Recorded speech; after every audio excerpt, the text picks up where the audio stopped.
Welcome back to Composition and its Allies. My name is Barney. I'm a classical composer, and this is a channel for composers as well as performers that are interested in composition. When it comes to orchestration, depending on your training, you may or may not be ready for orchestration. I had to leave America, where I'm from, and move to Paris, France, and get proper training in harmony as well as orchestration classes in the French style in order to really be able to orchestrate effectively and be independent and not need constant help. If you're coming from more of an American tradition where it's all about analysis and study, and you're looking at Ligeti and you're looking at Beethoven, I hate to break it for you, but this is not going to be enough to actually orchestrate. And I want to show you in this video the skills you actually need to orchestrate. Let's begin.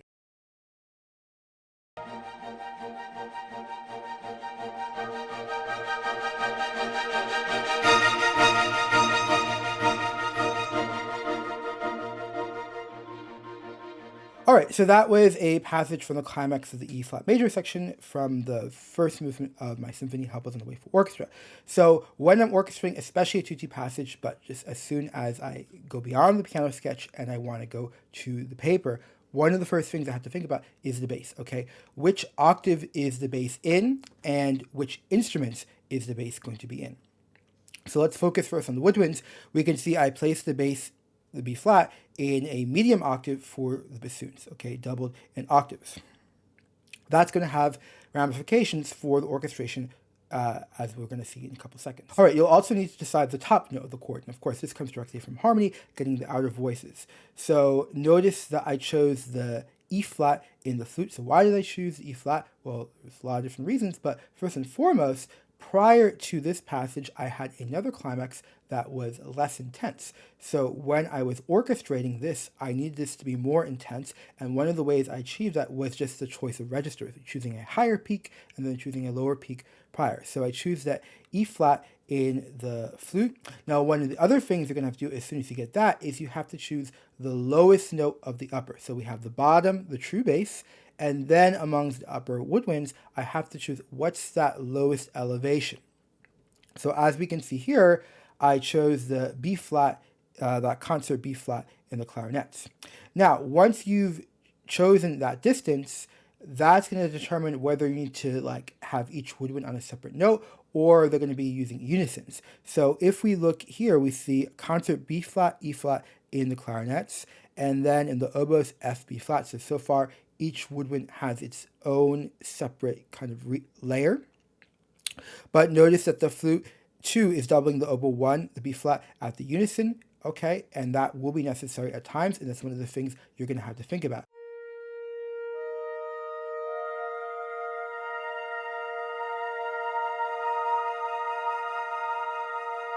So if you are doing some kind of orchestration preparatory work and it is analysis based and you are not being confronted with these decisions, then you're just not going to be ready for orchestration. There's just no way around it. You have to do it. There's just no way you can actually orchestrate if you're not thinking about the distances.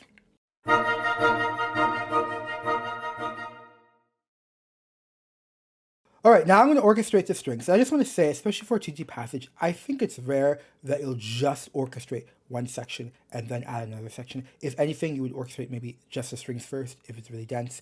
But just for the purposes of this video, I have to show some kind of linear fashion. So let's focus on the strings, though keeping in mind probably I did both at the same time. All right, so again, the bass. Okay, where is the bass going to be? Okay, which region, which instruments? Probably the cello and double bass. Now, this is really important. Why? Well, once I decide the bass, that's going to determine how much distance there is, and of course the top voice, the distance that needs to be filled in. So if I have a really low bass, I'm going to have to use a lot of instruments, or maybe if I don't have a lot of instruments, I have to use wider spacing.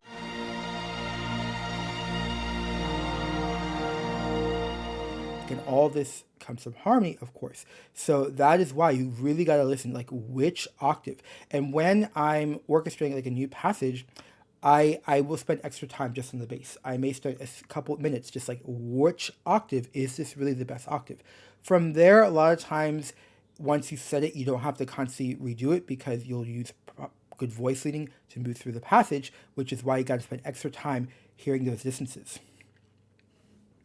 Now, a really important thing is complementary choices across groups. So notice we already set the bassoons are in a medium register, so it would make sense that the cello and double bass are also in a medium register. So we see that double bass is in the medium register, and then the cello is an octave higher. This is where your orchestration is very consistent across groups, which is why you can't just focus on one section, you have to focus across the sections, or the musical families. The other thing to think about is the separation of the bass to the upper parts. This comes directly from harmony, but I also have a video on this channel, I think I did in fall 2025. It's called The Line Demarcation. And I talk about the danger if you don't think about the bass and you double the bass note in higher octaves, it can create a confusion of harmony, or many times it creates a really dull or heavy orchestration. So in this particular case, the chord is simple enough, it's a 3-note chord that there's not really a risk of doubling the bass, just kind of no way to really orchestrate the chord without doubling the bass, but it's something to think about. Now notice I set the violas on the F, and that means there's a distance of a fifth from the cellos, okay? So that's not a very large distance, so probably it doesn't need to be filled in, but it's something I need to think about is, where is that lowest note above the bass? Also notice that the viola is a little bit helping fill in that woodwind gap of an octave between the bassoons and the clarinets. And I had to set the ambitus of the higher parts. So the ambitus is the distance between the outer voices. So notice that I put the violin 1 on the E flat, so that's an exact doubling of the flutes. Doesn't have to be that. You look at Beethoven, you just look at the endings of the symphonies or the ending of the movements, the starts and movements. Many times the flute is higher above the strings, but you have to pay particular attention for the top voices because the listener will perceive that as the top note. For example,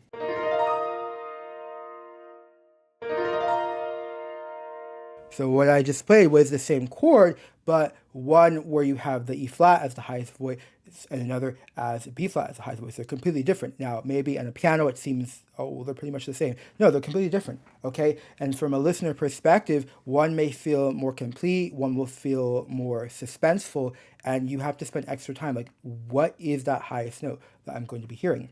Not only just in one section, but overall the orchestration. So clearly here, I want the listener to perceive that high E flat as the unambiguous, highest note. Notice that the violin 2 is doubling the oboes here. It doesn't have to be, but just something to think about.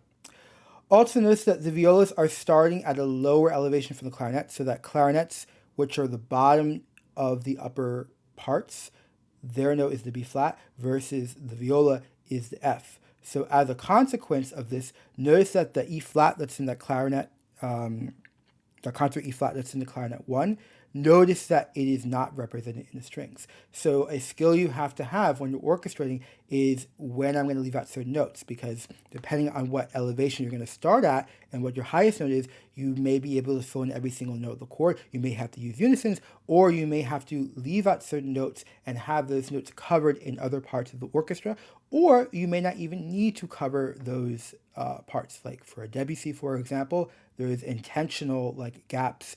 That's a whole nother story, right? So that comes directly from harmony, which is why I say over and over again on this channel, if you are really horribly struggling with orchestration, I really think a big time problem for a lot of composers is they don't have a good enough level in harmony. Okay, I have harmony exercises in the French style on my website. You can practice them very lightly while you seek to get better orchestration.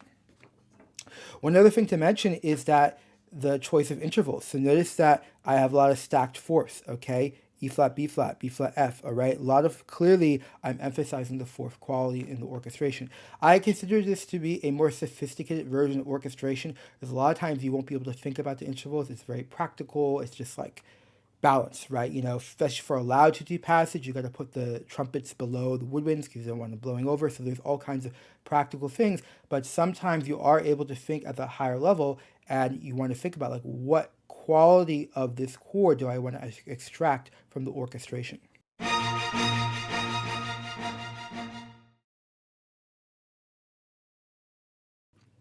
Let's look at the brass. So notice the bass roll. So we have the tuba in a medium register, All right, so therefore the trombones, the natural disposition in relationship to each other when they're both in the bass is the trombones, if they're doing the bass, are going an octave higher than the tuba. Also notice that we have comparable tessitores. So we already made a choice to have a medium bass in the cellos and double basses, as well as in the bassoons. So there's a consistency in this orchestration across groups. Notice the French horns, okay? So you got to write for a transposed French horn. The score in C, I get, if it's something really that absolutely requires it, but the score in C is very deceptive because you're not going to see the placement of the instrument. So looking at this orchestration here, the French horns are in a not high register, but a medium high register. So definitely they're going to stick out. So that's something you have to be aware of when you're orchestrating. Now, another thing to think about with the French horns is we have 4 French horns, but we have 3 separate notes. We have a concert E flat, concert F, concert E flat, and then concert B flat.